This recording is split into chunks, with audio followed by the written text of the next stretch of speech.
to my dungeon. Welcome to Cauldron's Crypt. I'm your host, Master Cauldron. If you're new to the show, we use our combined 30 years of experience to dispel myths, get rid of stereotypes, and answer your questions about BDSM. You can call in at 865-268-4005 to leave your questions or visit the crypt at cauldronscrypt.com. On this episode of The Crypt, we're going to explore the Old Guard. But first, hello, Funsize. Hello, Master Cauldron. How are you? I'm doing all right. How are you? Rumor has it you had a little bit too much fun last night. Is there such a thing as too much fun? I mean, I might have had a little bit too much to drink, but I'm not sure about the fun part. Yeah, I agree. Oh, so the Old Guard. That's the topic.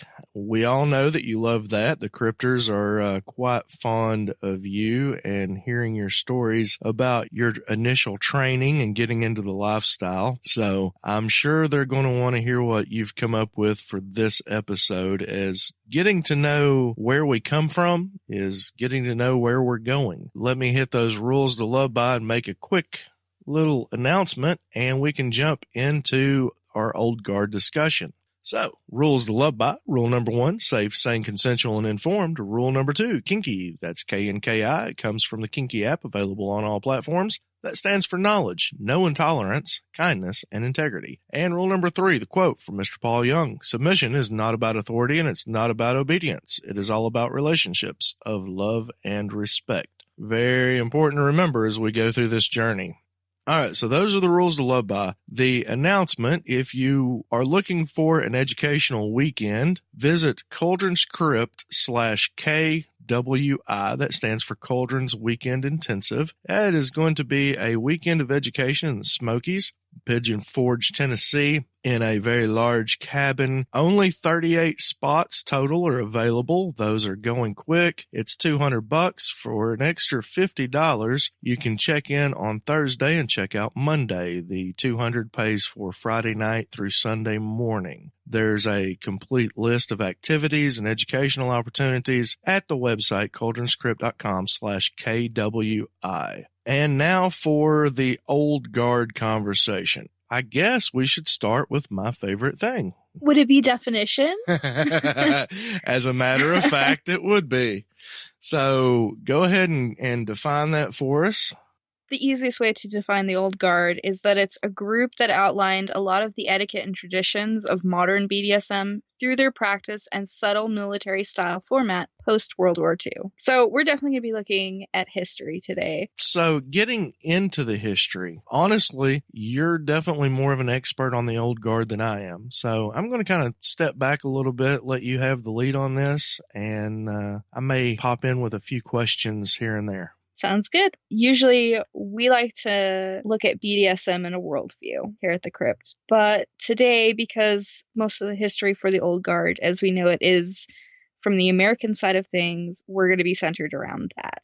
Okay. So we've talked about this a bit before, and the Old Guard were originally World War II veterans who would return from the war with a sense of brotherhood, protocols, and their own system of communication. Quite a few of them came back in leather bomber jackets, which is where the leather part of the leather culture comes from. And that's where they really began their journey. So you have these men that are coming back from the absolute horrors and atrocities of war, away from their homes and families for years and years, and they had really branched out because you had these men that, honestly, quite a few of them weren't even men at that point. They were young boys and some older men that were sent off to these things. So they really got away from everything they knew and discovered new parts of the world and parts of themselves. And a big part of that was discovering parts of their own sexuality, which wasn't seen as okay during that time period. The protocols of the Old Guard evolved as a way to express those things and to protect those men. And what we're talking about with these sexualities that they're discovering, because when we talk about the history of the Old Guard, we are talking about the history of leather culture and the history of homosexuality.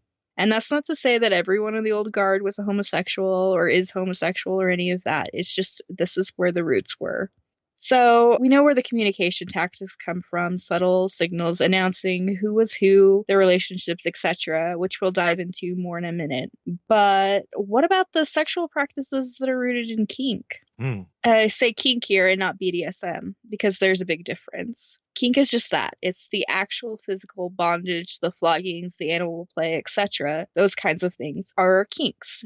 BDSM goes deeper into our mental and emotional sides, beyond just physically consenting to our kinks. It's more, and those kinks, some of these men discovered, come from the places and histories of the people these veterans encountered during their travels. Because guess what? BDSM is not a new concept. It's existed throughout the world for millennia. You can trace some roots back to the ancient Romans, Egyptians, and even throughout Asia. And then we have the works of Marquis de Sade in 17th century France, which I'm sure a lot of these veterans came across, as quite a few of them ended up in or traveling through those western regions of Europe.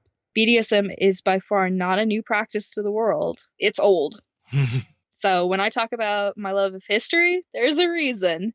So it's really not surprising that these men found traces, and those who were interested in those things easily incorporated them into their own personal protocols. Do you think you're following along pretty well with the history lesson, Master Cauldron?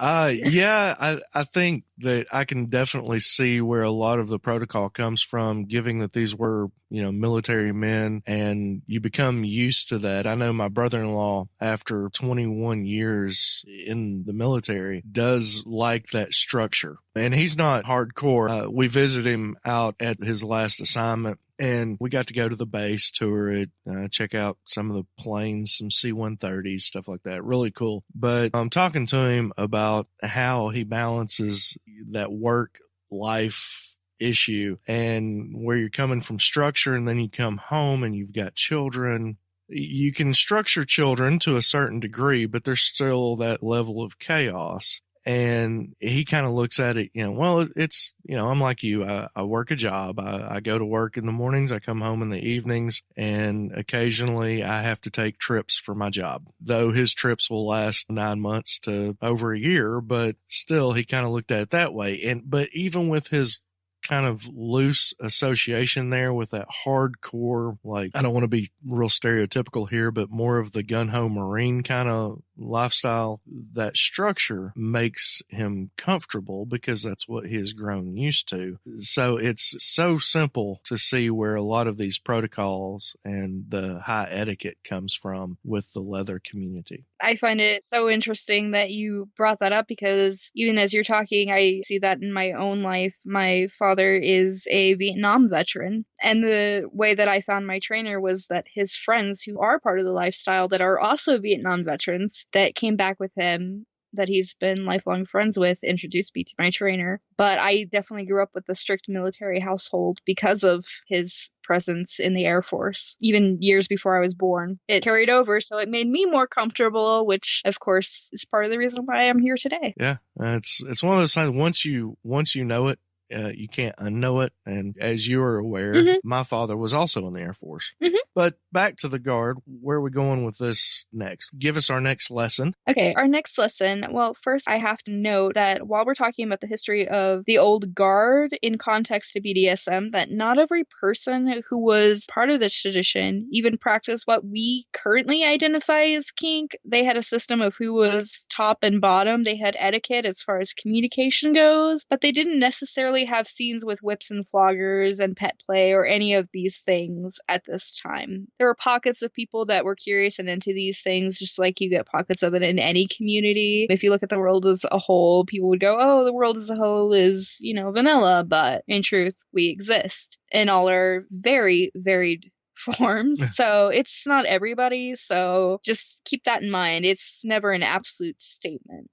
In talking to somebody several years ago, as you are aware, I'm big into cathartic practices. So anything that can bring catharsis, whether it's impact play, knife play, chanting, whatever it is, I'm pretty much into it. So when I was talking to him, it's like, as far as modern America goes, I think the old guard was kind of responsible for that, because a lot of these things that they were doing were things that would get them into that headspace, what we call now subspace or bottom space, to release what they had dealt with when they were at war. Mhm. Because those of us who have not been to war, simply, as much as we may see on the news now or hear stories of, we didn't experience it. So it's something that's unimaginable in talking to a lot of veterans and working with them from a psych hospital standpoint. It's just completely unimaginable. So for them to want to find this escape and to create such a structured culture to do this in a safe place where it's just their brothers from war makes total sense to me. So I think people will be able to see that pretty well for themselves too. What next? What about,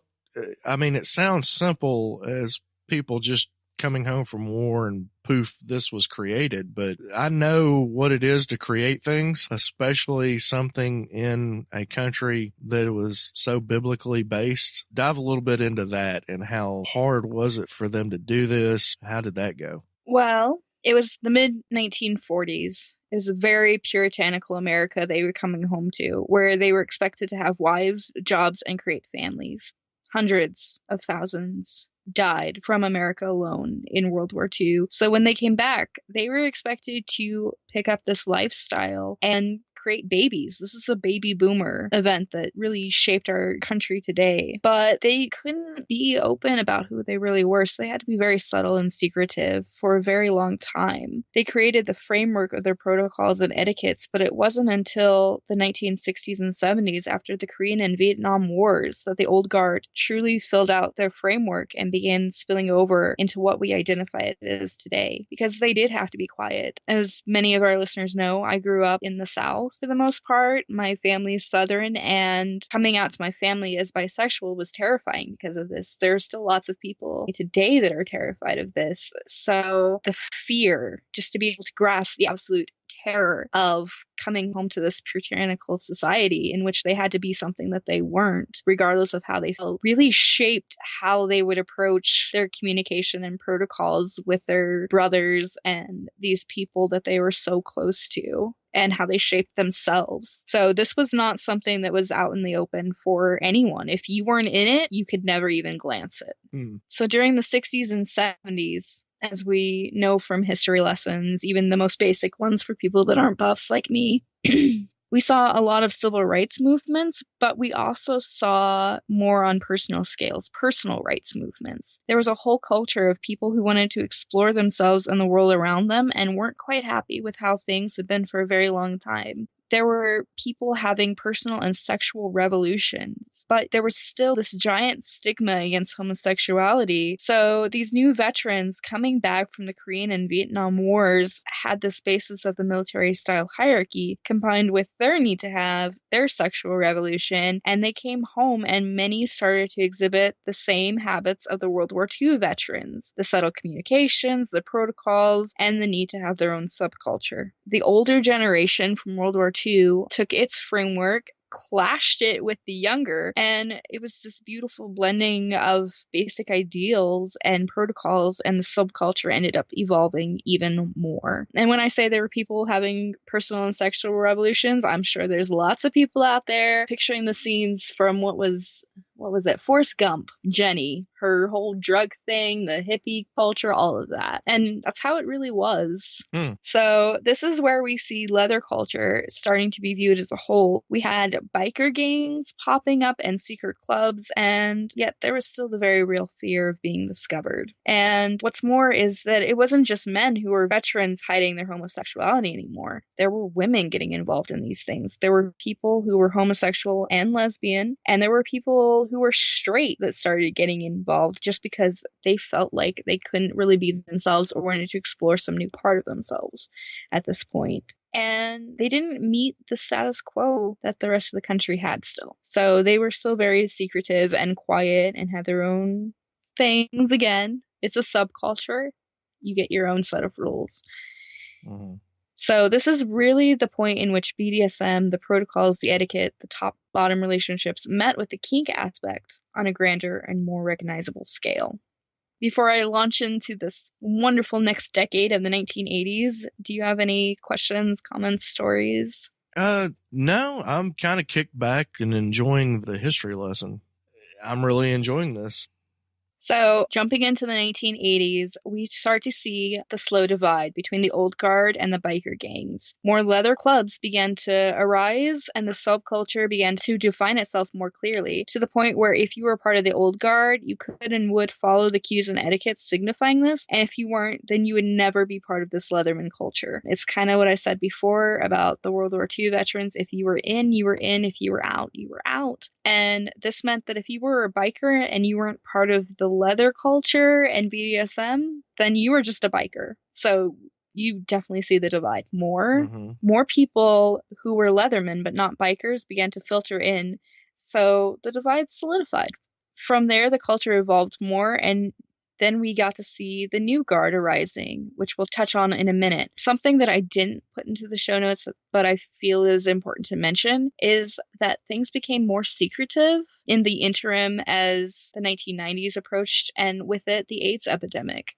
It made people who were homosexual but not necessarily part of the kink community hide just as much as people who were part of the kink community, and it kind of slowly brought us into where we are now. Yeah, I remember being a kid in the 80s, coming into my teenage years through the 80s, 90s, and this new thing that was going on, this, HIV, AIDS, Freddie Mercury, Wilt Chamberlain, famous people coming out with it. And of course, as it was started, the misnomer of it being the gay disease.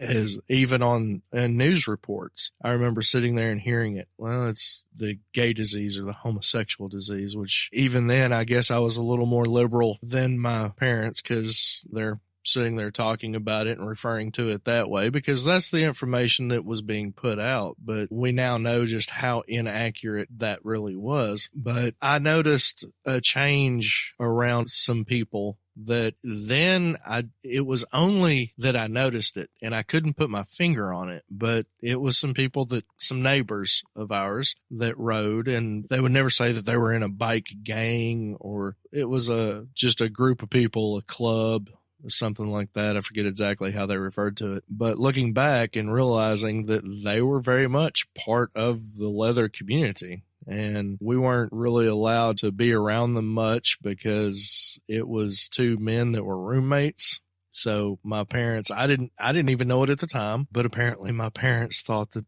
you can't allow your children to be around these gay people. You might catch it like it's a disease or something. I mean, just so I laugh because it's disgusting to me. Yeah. And that's just how I choose to deal with it. But yeah, knowing that, they were 3 houses down from me and I could have had this wonderful opportunity to get to know them and how their subculture worked and all of this. This is a beautiful piece of American history. Yes, it's just shrouded in sadness and war and having to deal with these issues, but for them to rise up together and recognize that the only way to deal with it is to seek out that brotherhood or sisterhood, as you mentioned, that women getting into this as well. I think it's one of the strengths of America. It's one of the few things that we never hear about, or one of several things actually that we never hear about, that is something that could be taught in schools and shown that together we stand, divided we fall, basically. And if we had had that mentality instead of judging everybody and persecuting everybody, just imagine where we would be today. So it's though I do find it interesting, it very much has a great impact in the way that I look at things. Now, one of the things that we keep talking about is protocol. So now, me being somebody who used to be, and I think I've mentioned this before, I know I always said I need that high protocol, high etiquette. As I have reevaluated the particular place that my life is right now and the changes that are necessary for me to maintain any type of relationship, I've had to back off from some of that. It's just not really that enjoyable to me right now because of the stress and the intensity, and I've got enough of that with my personal life anyway, so I'm not going to add to it. But get into the protocol a little bit if you don't mind, and maybe where some of this come from, or the significance, or what it means, or what it is even. Yeah, and honestly, the protocols I'm going to focus on are the ones that are still around today. Because when we talk about the old guard, we are talking about the framework of our own culture. So I think it's important to focus on the things that are still prevalent to us.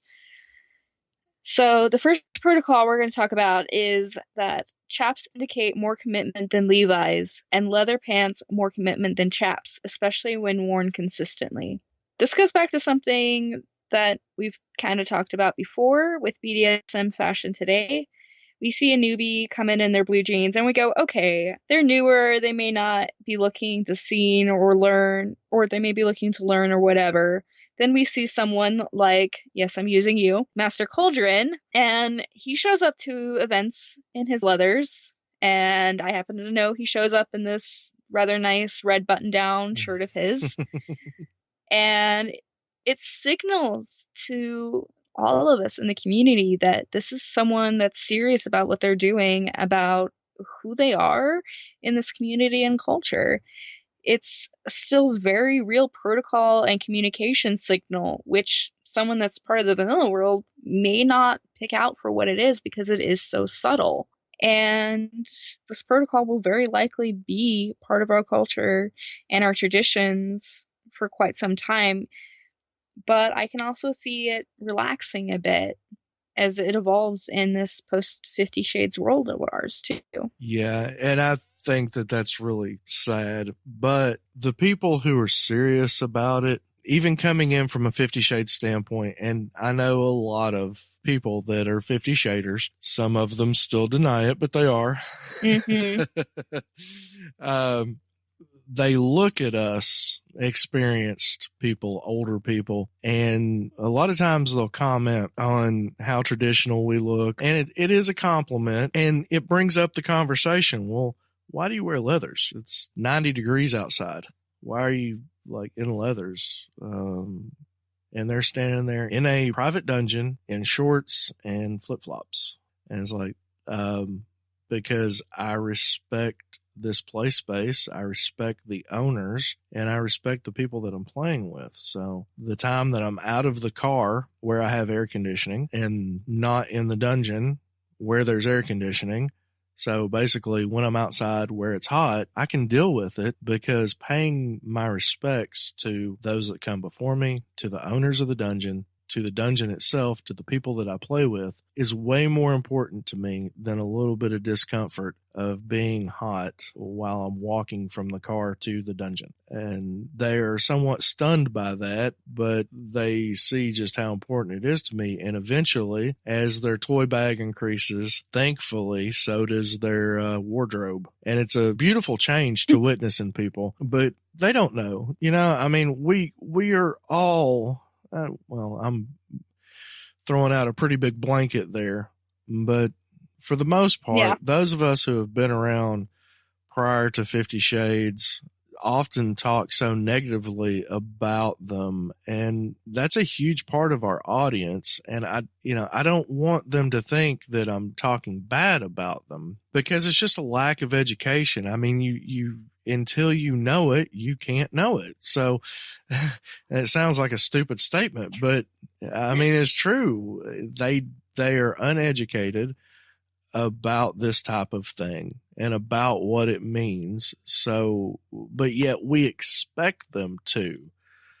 And most of us are too busy, calling them 50 Shaders or trying to find ways to not allow them into our play spaces, instead of taking them under our wing and educating them and showing them the way, showing them how to do things with respect and what is signs of respect in our world, and how to do things the safe way, and learn about the vetting process and all of these things that this podcast is based on.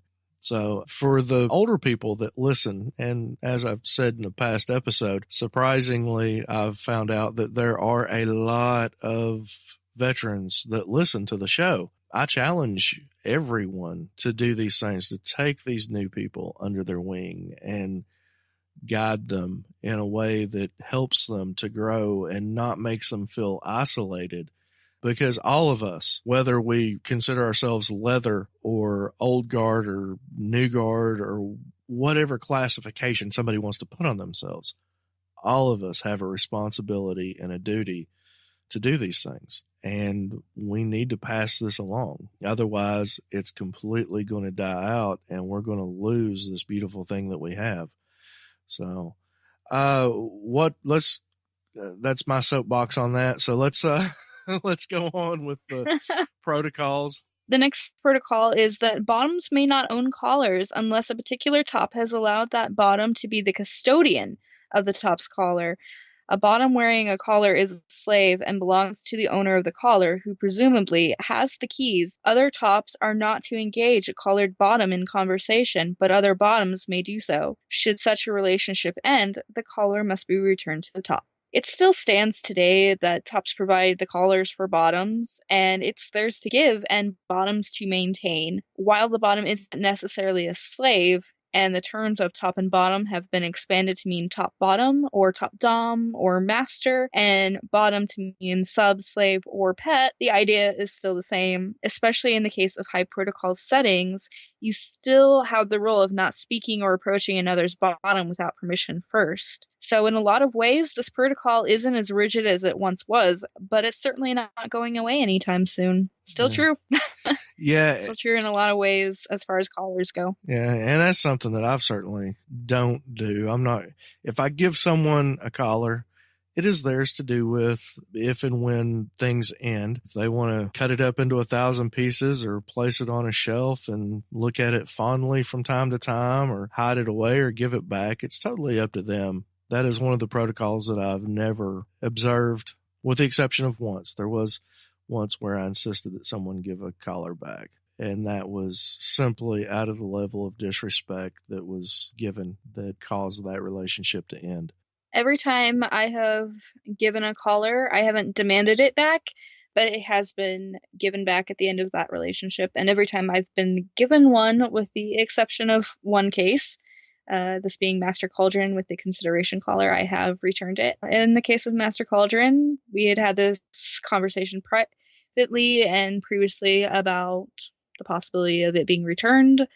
But also, I feel like if I was ever to return it, I would have to do that face to face. It's not something I would just ship across the country. It means too much. So it does, in fact, sit on a shelf.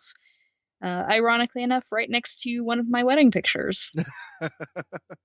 Wow. Well, thank you. I feel honored by that. Yep.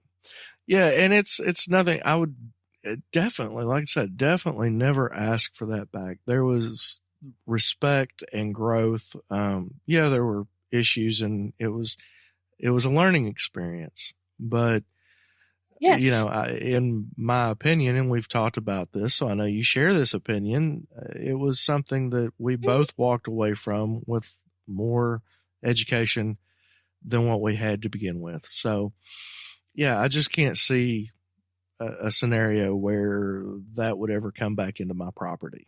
The only way I can see that happening, like I said, it would be face to face, and probably the only way it would be returned is if it was as a gift back to you to symbolize some great expansion of our relationship.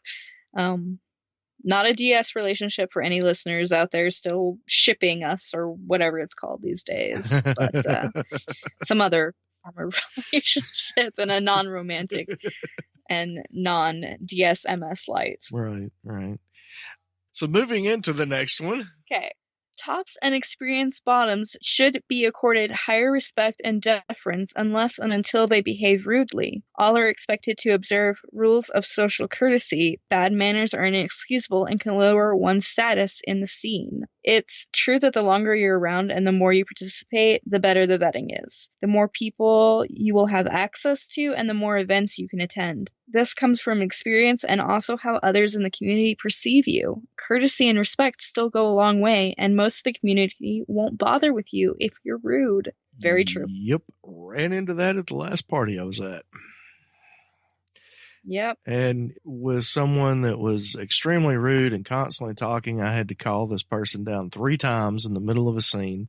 She completely busted into the headspace of the person that I was playing with. I shouldn't have had to tell her a single time, but like I said, 3 times. And yikes, she was eventually punished for it, which I have a little respect for because she consented to that. I did not do it. It was proxied to someone else that was outside of the situation because I was extremely frustrated and angry with her, especially at the point that this sub told me that each time they were starting into subspace and the last time she had hit subspace and was about to reach a true cathartic phase, and this person starts speaking out about what we're doing loudly and broke her away from that catharsis. I was just too angry to do it. And I knew that. So when she come to me to apologize, and she's been around for a while, so she knows how things go. And she actually offered herself up to be punished. And I asked her if I could just bear witness to it and have another. And I will call this person a master. He is truly a master in my eyes. I have tons of respect for him, even though I don't know him that well personally. But she consented to undergoing punishment from him. And, it was really, frustrating, obviously, aggravating, but at the same time, it was also very empowering in that I was able to control myself, to know myself and know that, I'm not the person to administer this punishment at this time. But with that said, and getting it, relating it to what we're talking about here, a lot of people since then, and it's only been 2 weeks ago, have kind of broke away from her a little bit because she is becoming known for doing this type of thing. So yeah, definitely, if you're rude, people are going to notice and your status is going to change. People are going to stop playing. And I know she's had two regular play partners, just scening partners, non-sexual scenes, have stopped playing with her. And I don't know if that's going to be permanent or temporary, but it has taken place. So you got to watch that stuff. You might think that it's cute, but you don't mess with somebody's scene. That's just, I know you've had to have had that happen before too with people. Yep. And you know how frustrating that is. And that to me is that and lying are the 2 most disrespectful things. Because in both cases, you're wasting my time and chances are you're affecting somebody else that I care about.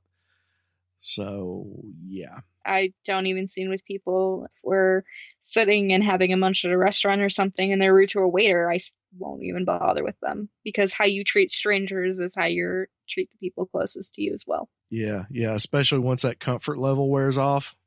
Oh, yeah. The second that wears off, you get to see what people are really like. Back to our protocols. Preliminary social contact should be on the formal side.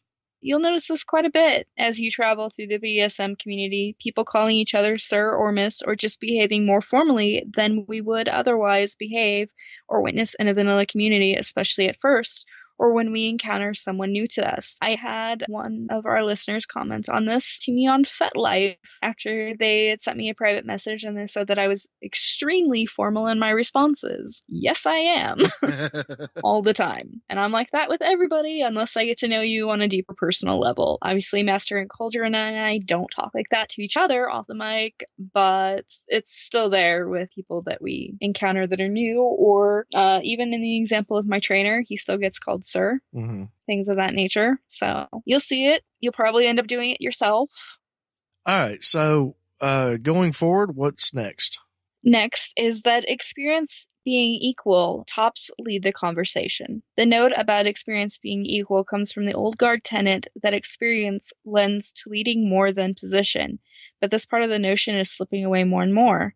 Tops lead the conversation is more often seen in those who were trained or came into the community pre 50 Shades, and it comes from the idea that tops are meant to lead bottoms. I practice this notion myself. When I'm with the dominant, I let them lead the conversation. When I'm in the presence of a sub, I lead. It's a very hierarchical system that is slowly crumbling into less formal settings as time goes on. So I do have a question about this one for you. Who gets the final word in a conversation? Because often I find in messaging back and forth, whether it be email, fet message, text, one-on-one conversation in person, that some people almost naturally jockey for the final word. And it's very frequently a conversation that I have with other dominants and tops, and that I've heard bottoms speak about too.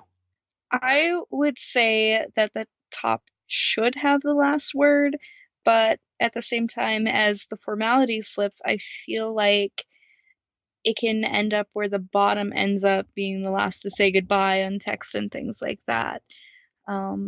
Just as frequently, I think this is one of the formalities that is slipping. It's weird. I guess it depends on the dynamic and what people agree on and what the intent of it is. If it's just to get that final word in, or I've had one submissive say that always in their dynamic, they're always the last one to say goodnight or something of this nature, because that is their way of bowing and, stepping back from their dominant. Basically not turning their back on them. That is their way to take their 3 steps before they turn and walk away. It's just interesting how that can go in different dynamics. But I think that that's one of those things that some people could look at as, well, if I'm in charge, if I'm in control, then I get the final word. And with some people, it's just a really, really big deal. So, but it's one of those things that doesn't get talked about and can tend to build animosity. I've heard doms really go off hardcore about it, but yet they haven't stepped up to have that conversation because they feel that it's, even though it's building up in them, it's a nitpicking thing. And no, it needs to be talked about.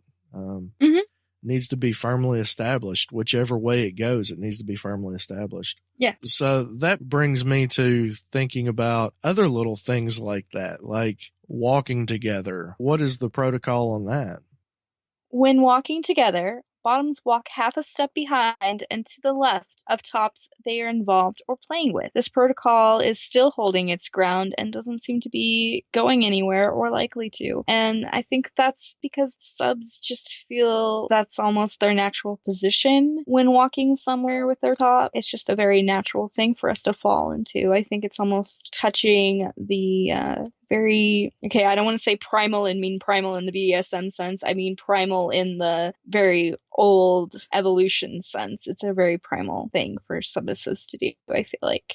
Yeah, I've seen people that have absolutely no concept or education that naturally fall into that position. And I love it when I love getting to witness that. I don't know. It's just something about it. Like, ooh, they're going to be trainable. It's instinctual. Yeah, there you go. It's instinctual. That's the word. Yeah, that's the word I was looking for. So our next protocol, the more submissive one is, the less direct eye contact one makes. The more dominant one is, the more direct eye contact is, unless there is no erotic interest. Cauldron and I have discussed this before on a previous episode. Eye contact is a huge sign of submission and respect, or the lack thereof. From a dominant standpoint, the sub should always look away first, with the case of the dom not making eye contact unless interest is implied. I think this is something that's a very, very important cue that needs to come back more. And I really think it will as culture mellows out a bit more in the next several years. Yeah, if a dominant looks me in the eye, they're either challenging me or they're wanting me to submit to them in some way. I make my cat, when my cat will stare at me, break eye contact before I'll look away because I am her dominant. I do the same thing. Right? It's so natural. And if I look a dominant in the eye, it's either because I'm challenging them or I just refuse to submit. Mm-hmm. So I think that's a very instinctual thing again. So these are several of the protocols that still exist in their subculture. And honestly, how they change will be what defines who we are as a community. Yeah. I'm looking forward to seeing it. I am reluctantly optimistic in seeing this change. I have hope, but at the same time, I understand that change is going to happen regardless, so I may as well accept and flow with it to the best of my abilities. Mm-hmm. Yeah. So in that evolution, now you had mentioned the new guard earlier, and you said that we're going to come back to it. And it sounds like in talking about the protocols that exist and how they're changing and defining our community that we're wrapped up with protocol. So I think probably the only place that we have left to go would be to that new guard. You are correct, Master Cauldron. So, talking about our evolution, the new guard is starting to be perceived as those who have learned from the old guard and are carving out what our culture will be in the era of internet and now the post 50 Shades era as well. They carry over the protocols and practices, but also usher in the changes that we're all going to be part of because we're all part of this community. And we are part of the new guard, which is a double-edged sword because as we're trying to preserve parts of our culture's history, we're also giving way to something new. And with the internet and everything, all the eyes of the world are potentially on us. The choices we make because of the flow of information being open in ways that it never was before is really going to shape who we're going to become as a community and culture. And I've said this quite a lot since I joined the crypt about a year ago, but our community becomes what we make of it. There are new laws and legislations being passed every day. So we really have to pay attention to these things because they are shaping our future. Yeah, and there's been one recently in the news. Yep, there's been one recently in the news. There's been one that's been talked about on FetLife quite frequently in the last month or two, as it affects all of us that are members there. So yeah, we've got to pay attention to these things, and we've got to really shape what we want this community to be. Mm-hmm. And make it well understood that, like the one that is in the news right now with, I can't remember her name, but she's a TV star being accused of BDSM, sex, slave trafficking, blah, blah, blah. And that is rare. It happens, yes, but it is rare. And that is bad people doing bad things. You know, if she's actually guilty of this, I'm not saying that she is because that is yet to be determined legally. Right now, it's just accusations. But bad people are going to do bad things, and they're going to do it under the guise of something else most often. So whatever helps them to do it, and you've seen this under every aspect of culture, whether it's BDSM or Christianity or politics, whatever, it doesn't matter. That's just where they're going to go to do their harm. And we have to make sure that it's understood that that's not, that the whole bunch doesn't get spoiled by one bad apple. And I think that's one of the big problems with everything, you know. Politics. Yeah, there's a lot of bad apples, but there are also a lot of good ones. There are people that got into politics and remain that way because they actually want to help people. The church, whatever subset of the church you want to look at, yeah, there are people that get in there and they try to do harm, and they're preaching foul messages that any person can see is twisted and messed up and controlling and manipulative, but there are those that actually just want to help people, and they don't go at it as hating the sinners that don't believe in what they believe. They follow what the Bible actually teaches, which is hate the sin, not the sinner, and love all. So it doesn't matter what area it is, what subculture it is. Just be the example, be that shining star and that positive example. And like I said earlier, help people, help newer people coming in. Or if you're brand new yourself, find that education, which you've obviously already done because, hey, you've been willing to listen this far into this episode about a topic that you probably had absolutely no clue about and lacked interest in. But it's important to know where we come from so we can see where we're going. Anyway, Funsize? Immediately following the accusations that you were talking about with the court case and everything, there was the legislation passed through that's being talked about on FetLife. Because right there you have cause and effect. I haven't seen that. What is it? Legislation gets pushed through. Go to the John Bacchus FetLife group where he leads. That's the starter of FetLife. And he talks about this new legislation. I can't remember what the act is called, but they are trying to shut down any website and any forum that has any trace of sex trafficking on it. And that means that anyone that is, for example, a financial dominant can be charged with sexual trafficking at this point because of the wording of this act. And that affects quite a few people and could end up with people that work for FetLife in America, because it is, of course, a Canadian company, but there are American workers being arrested or FetLife being shut down potentially. So it's very huge subject right now that I've been following closely for the last month. So definitely go take a look at that. I'll send the link to you and I'll post it in our Cauldron's Crypt website. Yeah, do that. But now I'm not a financial dominant. the way right now. No, the way that you said now, that. No, I've never been I've been a dominant for hire, but not a professional. Okay. Dominant. Yes, professional. Sorry, professional dominant. Yeah. Let me correct that error in statement. Yeah, because I'm not a fan of findoms at all. Yeah. Okay. Sorry. Not a problem. Sorry. I misspoke. 100% my fault. Mea culpa. You can flog me later in person to punish me for that one. Hopefully that'll happen in September. And that actually brings up the point I want to say again, cauldronscrypt.com/KWI for Cauldron's Weekend Intensive. We're going to be going over in depth, one-on-one with the educators for 3 hours or more, plus playtime and open play. All meals are included. Topics such as medical play, impact play, several different things. Of course, I'll be there. Funsize, I believe you're going to try to be there if you can. And just $200 check-in Friday night, check out Sunday morning. If you want the bonus nights, it's $250. You get there Thursday night, leave Monday morning, and there's going to be a special party Sunday night that you really don't want to miss. So that extra $50 will get you access to that. But do you have any final thoughts, anything else to say? No, I think that really wraps us up on the topic of history and the evolution of modern BDSM as explored through the old guard. Thanks for letting me do my history lesson today. Sure thing. I've enjoyed it. I know everybody else has. And if not, then they need to kind of figure out why not, because it's a good one and it's important where we come from.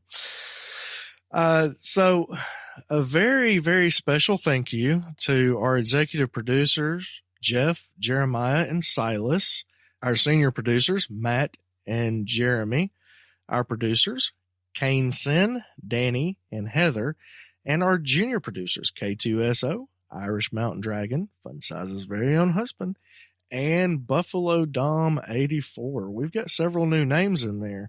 Really grateful for you guys stepping up and helping us with the show. Really couldn't be done without your support. If anyone listening would like to become a show producer, go on out to the website, cauldronscrypt.com, click on the Support Us tab, BDSMcontracts.org. They donate some amazing contracts. It's MSDS contracts, soft and hardbound, that we give away from time to time. If you don't want to wait for your chance to win one, go to BDSMcontracts.org, use the coupon code Cauldron20, that's KULDRIN20, and you'll get a 20% discount off of all purchases. And then last, my personal maker of all things leather and paracord impact, whippingstripes.com. I don't have a discount code for them because their prices are so low and their quality is so incredibly high that they just cannot offer any type of discount. Next week, we are going to dive into avoiding burnout. That's a huge topic.